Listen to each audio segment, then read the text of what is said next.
den Rechten. Bir müşteri olan Den rechten Teil an der Nordseite.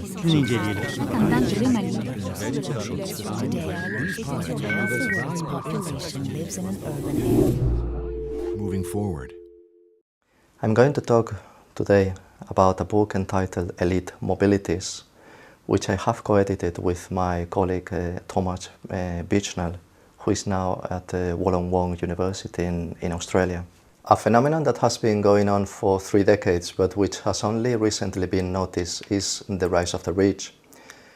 We would miss the scale of this transformation if we were to confine our analysis, as we used to do only a decade ago, to the average gain of the top 10%. To comprehend the dynamics at play here, one needs to focus on the top 1%, perhaps even the top 0.1%.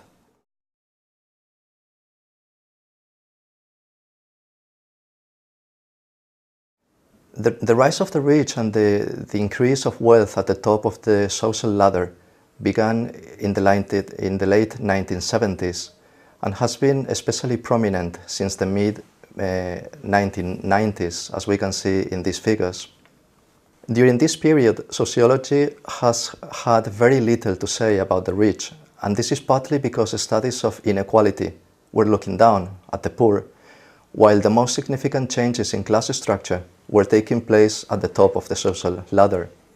So what we propose to do in this book is to look up. And in turning the focus upwards, this book is part of a small but growing number of texts that have appeared in the last few years, calling for a revival of elite studies.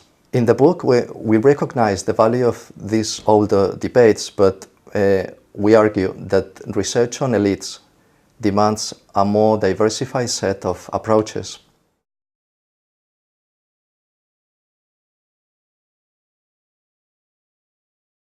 In this book, we identify mobilities as a useful optic for this task. And this is because mobility is central to how power is exercised and expressed in the world. We know that elites increasingly move along spaces segregated from the rest.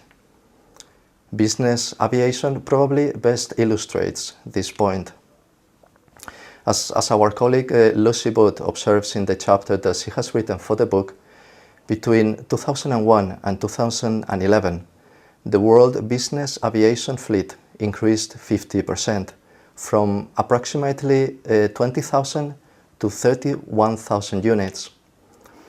And this increase in the number of business jets has been accompanied by an expanding network of corporate terminals in commercial airports and specialized business aviation airports, such as Biggin Hill Airport in London and Le Bourget in Paris. Due to their small size, lower weight and minimal space requirements for landing and taking off, business jets can operate in far more airports than commercial airlines. In the United States, for example, business aviation serves 10 times as many airports as the commercial carriers combined. This type of infrastructure constitutes one example of the fast line corridors of globalization that facilitate comfort, convenience, and a smooth movement for those who can afford it. This type of infrastructure also confers status and a level of flexibility that other conventional forms of transport cannot offer. These fast line corridors are then highly stratified and connect places which are also equally stratified. The list of these places of privilege regularly includes tax havens and financial centers in global cities, country clubs, mega yachts, private islands, expensive mansions, and luxury hotels.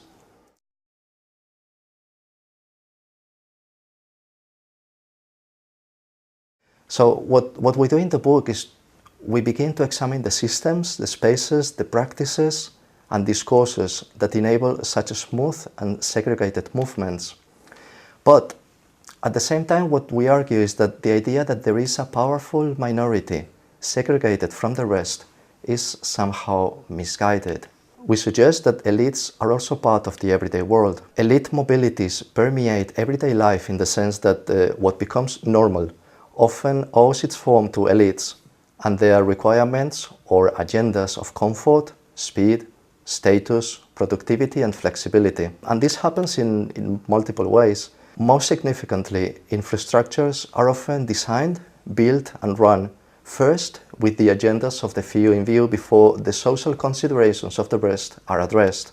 Classic examples here include the technologies and infrastructures that today symbolized democratized mobility, such as the aeroplane, the car, and even the train, but which in their beginnings developed as elite forms of transport.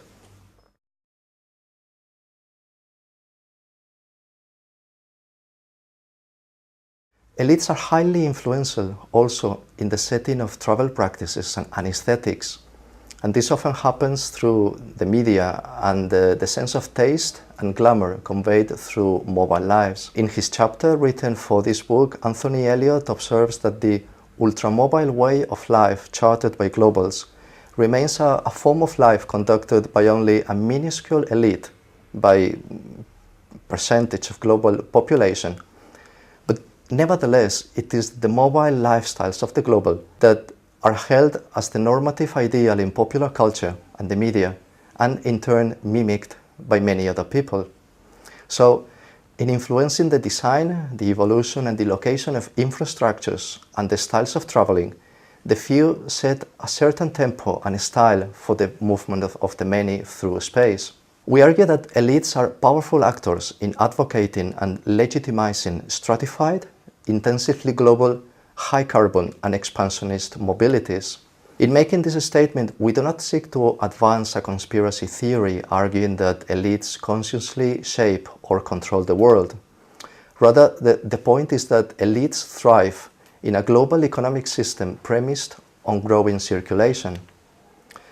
Elites do show a preference for relationships that are mobile and global, and in so doing, they align themselves in the service of economic globalization. Therefore, to question mobility as usual, that is, to question dominant patterns and styles of mobility, whether in relation to concerns about climate change or urban safety, is to question the affordances of the few whose capacity to lobby and influence policy is pervasive. We believe that this has significant implications for sustainability.